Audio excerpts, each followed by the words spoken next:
Nobody warns you about the moment you bend down to pull a weed and realize your back has decided it is absolutely done cooperating. And nobody tells you that this moment, frustrating as it feels, is not the end of your gardening story.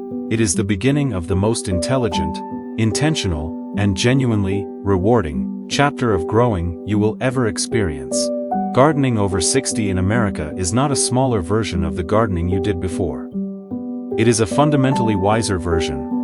One where you grow the right plants in the right places, with the right tools, protect your body while you protect your plants, and discover that a garden designed around your current life is infinitely more joyful than one designed around who you were at 35. If you are over 60 and you love growing things, or if you have always wanted to garden and retirement has finally given you the time, this guide is your complete, honest, practical starting point for building a garden that works for you, body and soul, for every season still ahead. Let us begin with the truth that most gardening content refuses to say plainly: the physical demands of traditional ground-level gardening.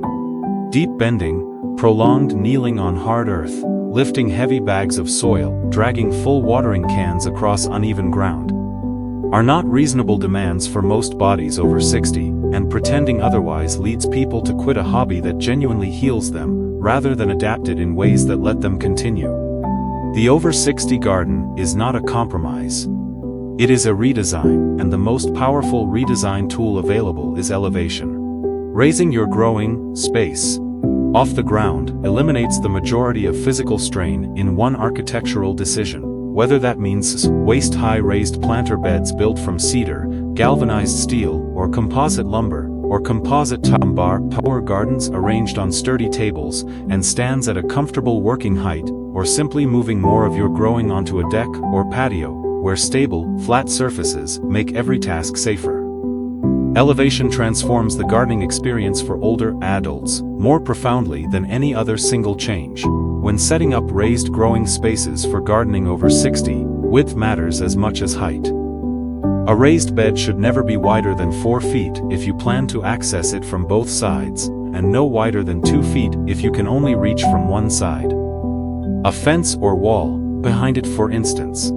This ensures that every square inch of growing space is reachable without stretching or leaning, which protects the shoulder, back, and hip joints that are most vulnerable to strain during gardening. Path width between beds matters too. A minimum of 18 inches, and ideally 24, allows you to move freely between growing spaces without squeezing past plants or stumbling over edging. If you use a cane, a walker, or a garden cart, wider paths of 30 inches provide the clearance you need to move comfortably and safely. Non-slip path surfaces, flat pavers, compacted gravel, or decking boards laid level significantly reduce fall risk, which is the most serious physical danger for gardeners over 60. Working in outdoor environments, the soil inside your raised beds and containers is the foundation of your plant's health, and filling elevated growing spaces with the right growing medium makes every subsequent care task easier. Never fill raised beds or containers with native garden soil. It compacts into concrete-like light density in any container environment, destroys root development, and blocks drainage catastrophically. A quality raised bed mix, typically a blend of compost, topsoil, and perlite or coarse sand, provides the loose, well-draining, nutrition-rich environment that plants need to produce abundantly. For container gardens at standing height, use a premium potting mix rather than raised bed mix, as potting mixes are lighter and more aerated for the smaller soil volumes of pots. Top dress both raised beds and containers with an inch of fresh compost at the beginning of every spring growing season. This simple annual act replenishes nutrients, improves soil structure, and reduces the need for frequent liquid fertilizing through the season. Light understanding is non-negotiable for every gardener, and for gardeners over 60 who may be working with a fixed outdoor space, a patio, a balcony, a defined raised bed area. Choosing the right plants for your available light conditions is more important than in a large open garden where plants can be repositioned. Most vegetables, fruiting plants, and sun-loving herbs require a minimum of 6 to 8 hours of direct sunlight daily. If your garden space receives this level of light, you have a full range of growing options. Tomatoes, peppers, cucumbers, beans, squash, basil, rosemary, and most flowering annuals will thrive. If your available space receives only 4 to 6 hours of direct light, concentrate on leafy greens, lettuce, spinach, kale, arugula, and Swiss chard, which produce well in partial sun and are among the most nutritious and rewarding crops any over 60 kitchen gardener can grow. Shade-tolerant herbs including parsley, cilantro, chives, and mint grow productively in lower light and provide daily kitchen harvests without requiring full sun. Choose plants that match your light, not the garden you wish you had, and you will be rewarded with consistent, productive, joyful growing all season long. Temperature awareness in the over 60 garden operates on two connected levels: the temperature needs of your plants and the temperature safety requirements of your own body. Most vegetables and warm season herbs grow best between 60 Fahrenheit and 85 Fahrenheit air temperature. Cool season crops including lettuce, spinach, broccoli, kale, peas, and cilantro prefer temperatures between 45 Fahrenheit and 70 Fahrenheit, and thrive in spring and fall when summer vegetables would struggle. Planting in the correct season for your specific crop is one of the most important and most commonly overlooked practices in beginner vegetable gardening at any age. For the gardener's own body, summer heat poses real risk during outdoor activity. Heat exhaustion and heat stroke are serious concerns for anyone over 60, particularly in the hot, humid summers of the American Southeast, Southwest, and Midwest. The solution is simple and effective. Garden in the early morning from sunrise to approximately 9 o'clock, when temperatures are at their daily lowest. UV radiation is gentler, and the air holds the freshness of the night. A second window opens in the evening after 5, when the day's heat begins to ease.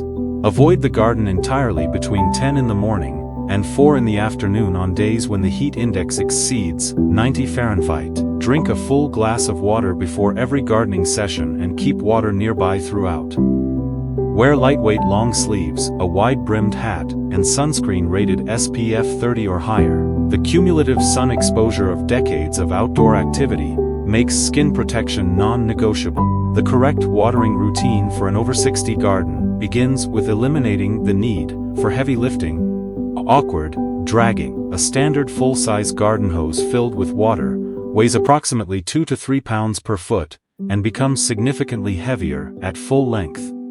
An unwieldy, joint-stressing burden for any gardener who doesn't need to be managing it. The over 60 gardener's watering toolkit should include a lightweight expandable hose that expands under water pressure and contracts for compact storage, a pistol grip spray nozzle with an adjustable flow that requires minimal hand strength to operate, and a long-handled watering wand for delivering water to soil level in raised beds and containers. Without bending, for the most consistent watering with the least physical effort, a drip irrigation system connected to a battery-powered hose. Timer delivers water directly to the root zone of every plant automatically at whatever time and frequency you set, requiring nothing from you except occasional refilling of self-watering reservoirs, and a weekly check that everything is functioning. This automation is not laziness.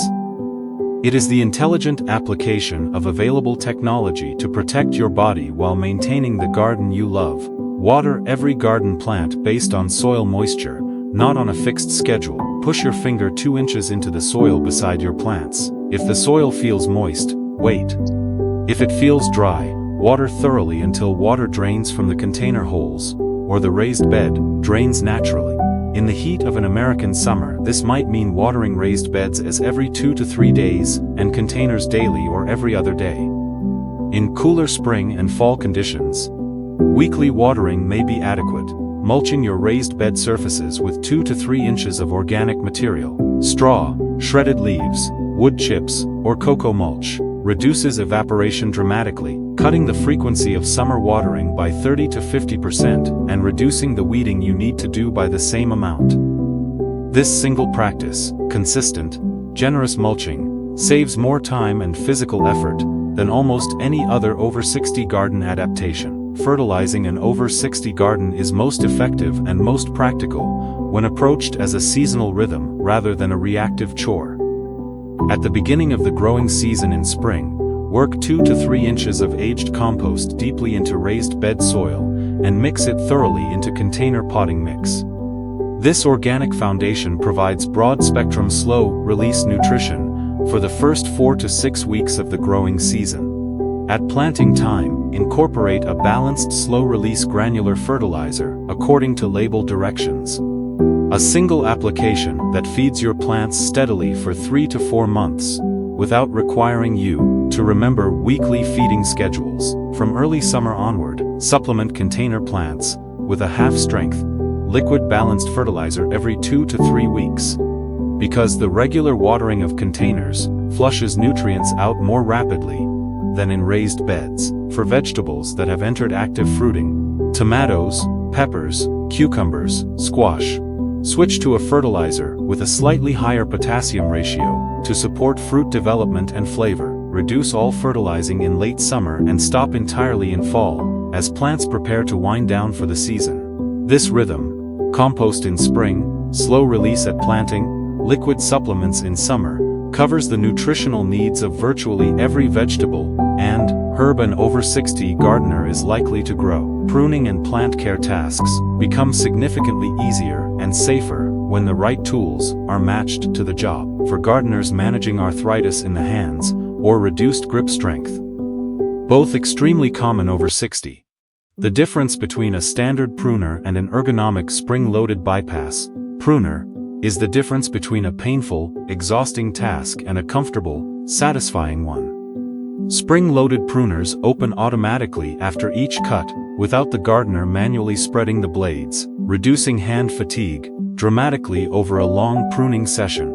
Lightweight extendable loppers handle woody stems and light branches from a standing position without bending or crouching. A soil knife or hori-hori, with a thick cushioned handle, makes light cultivation, transplanting, and weeding tasks comfortable in the hand. All cutting tools should be kept sharp. A sharp blade requires a fraction of the force of a dull one, protecting hand and wrist joints with every cut. Make sharpening garden tools a monthly habit through the growing season, and your body will thank you for it. Consistently, the most common problems over 60 gardeners encounter divide predictably between physical challenges. Doing too much too soon in spring, working in heat that has become uncomfortable, not resting between physical tasks, and plant challenges. Inconsistent watering leading to blossom end rot in tomatoes, poor fruit, set from insufficient fertilizing, pest pressure from aphids and caterpillars, and soil nutrient depletion in beds that haven't been amended for several seasons.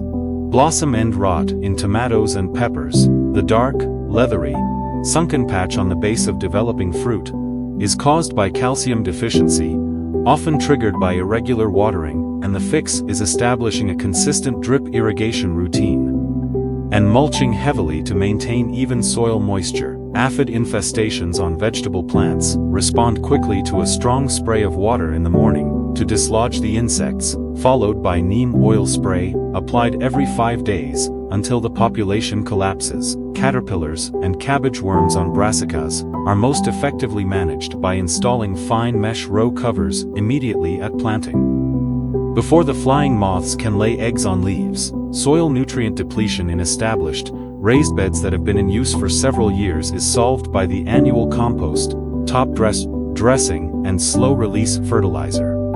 Incorporation described above. The beds that receive this treatment produce consistently and generously year after year. Perhaps the most important thing this guide can offer any American gardener over 60 is perspective. The garden is not just about the plants. Multiple studies from university research programs in the United States and Europe have documented that regular gardening activity reduces the rate of cognitive decline in older adults, decreases systolic blood pressure, lowers cortisol levels, reduces symptoms of both depression and anxiety, and improves functional strength and flexibility in ways that make daily life noticeably easier. Gardeners over 60 who maintain regular growing activity are measurably healthier, measurably happier, and measurably more connected to purpose and community than those who don't. The garden is medicine. It is meditation. It is the most productive use of a retirement morning that any human being has ever discovered. And with the right raised beds, the right tools, the right plants for your light and season, and the right care routines designed around your body rather than against it, your garden will be your daily joy, your weekly harvest, and your greatest gift to yourself. For every year still ahead, if you love learning about seasonal flowering plants, vegetables, gardening tips, and nature care, don't forget to like, share, and subscribe to Nature Nurture Hub, your home for year-round garden inspiration. Let's keep growing together.